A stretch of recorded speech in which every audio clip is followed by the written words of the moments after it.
Hey guys, this is Cliff with Curry Custom Cutlery. Today we have a whole shipment of knives that came in from a school district. We sharpen them about once every 3 months. What we do is something a little different for them. It's a thinning process. We try to optimize the performance for these work knives. They usually come in, they're very thick behind the edge. You can do the sharpening on 1x30s, and you know I love to do that method with the angle guide and edge leading, and you get a very precise angle and control. But the meat behind the edge is actually really thick. And what I'm going to do is I'll bring you in and we'll take a look at these, and then I'll show you my technique for doing them. And we're going to use a 2-inch belt sander. I'll show you a couple different options for 2-inch belt sanders. They all work. Options is the name of the game, but we want to keep the process clean, simple, streamlined, and as efficient and quick as possible with the highest quality result. I'm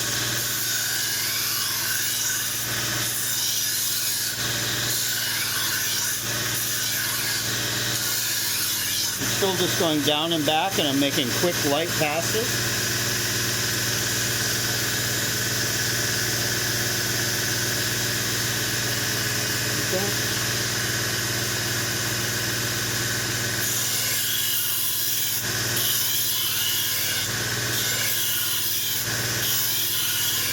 So I go down and back and I do quick light passes, and then I lift off at the end. And so I'm not just holding it on, down and off. And I can see I've already got the burr, and what we've done is we've actually ground in and thinned quite a little bit off the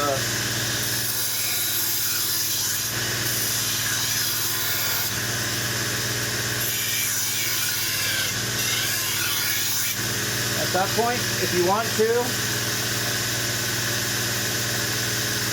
you can spray a little bit of water on it or dunk it. There we go.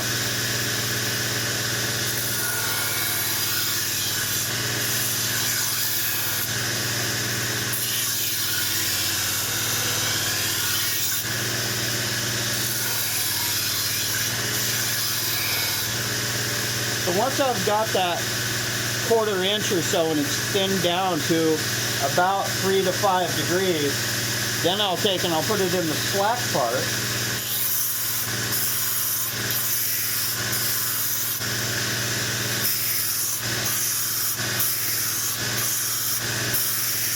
And that'll further blend that little transition line in more smoothly.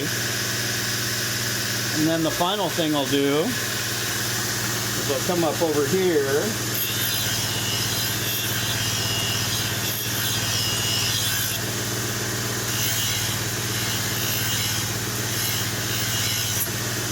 and I'll satin polish. And now this whole surface has been smoothed and tapered, and it comes down in a clean, smooth, to a 0 grind. The following steps will be on the 1x30, and I'll be back and show you those. Okay, here's one more short guy, also just super thick, and I'll just go through the whole process to show you step by step one more time. So super thick, I'm going to cut it in, blend it, and we're going to walk away. Here we go.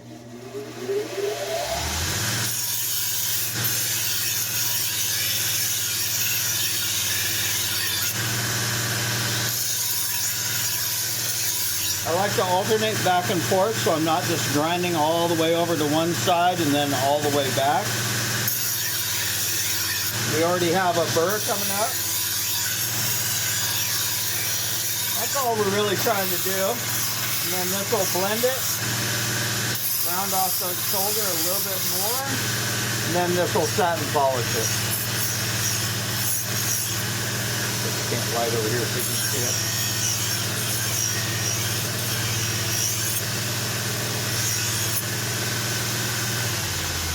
There we go. So there's a blended, thinned, that's a light thinning. I call it a commercial grade thinning. This isn't like a Japanese knife full thinning, but you've just radically improved the cutting performance of this knife.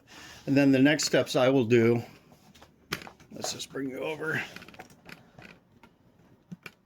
Then the next steps I would do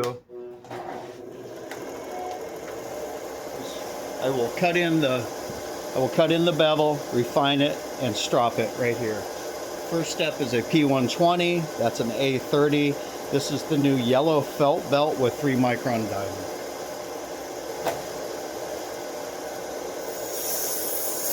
Very light touch, down and back, down and back. There's no need for anything more than that because it's already apex. Down and back, down and back. And the third step will be right here. This is going up and away.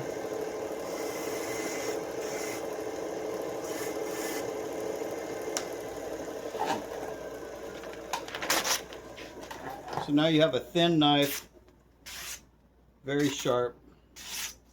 And because I went with my edge leading, I was able to control that bevel, and it's got a very bitey, grabby edge. You could polish it to get more of a polished edge, which is all you can really get when you go edge trailing. But really it has what you'd almost describe as a micro bevel on it. So it's a slight convex, thinned taper with a micro bevel for strength at an appropriate angle, 12 to 15 degrees. If you go any lower than that for your final cutting edge, you will find that it deforms, chips, and rolls. 12 is a little low, 14, 15, anywhere in there is going to be fine. And you've got a beautiful bitey edge. This is what I'm going to do for all of these. Here's the serrated knives that are from this commercial kitchen, and somebody doesn't have a serration wheel, so they've been rounding out the serrations and then also hitting it from the backside, which you can do once or twice just to refresh. But when you actually start changing the profile of the knife, that's when you get into decreased cutting performance for that. And I'll show you how you can really tell is if I take and turn on the sander and I hit it flat on the back on a flat platen, it will reveal how much curve there is.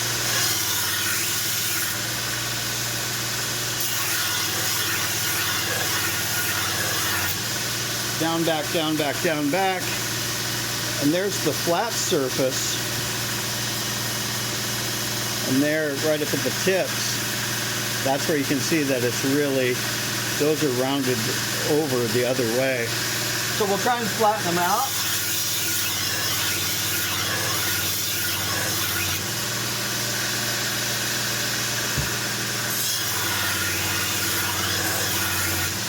So I will do that. I will re-flatten the back of these. And then what I'll probably do is I'll probably end up going and I'll put the serrations back in with my serration wheel. I guess I might as well just show it since I'm right here. And you guys can see that okay. These are wider serrations. This is not, it's a 1/2 inch wide, but they're very shallow. So I'm going to use the 1 inch wide wheel. Angle with the lighting is always so important so that you can see the burr. And now we're going to cut in these really clean scallops. I'm bracing my hand on the machine.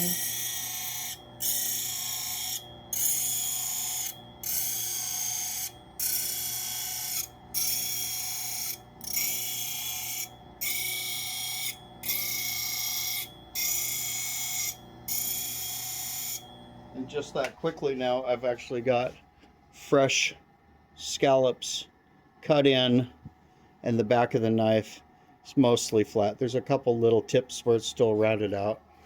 I would probably finish that up with the 600 grit Scotch-Brite wheel, and then I'll buff really quick on that. And I like to come in on the edge and then hit that away.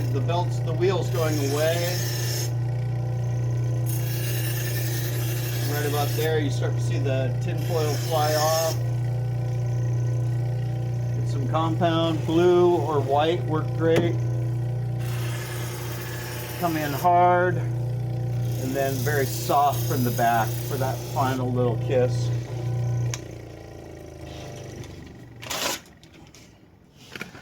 And here's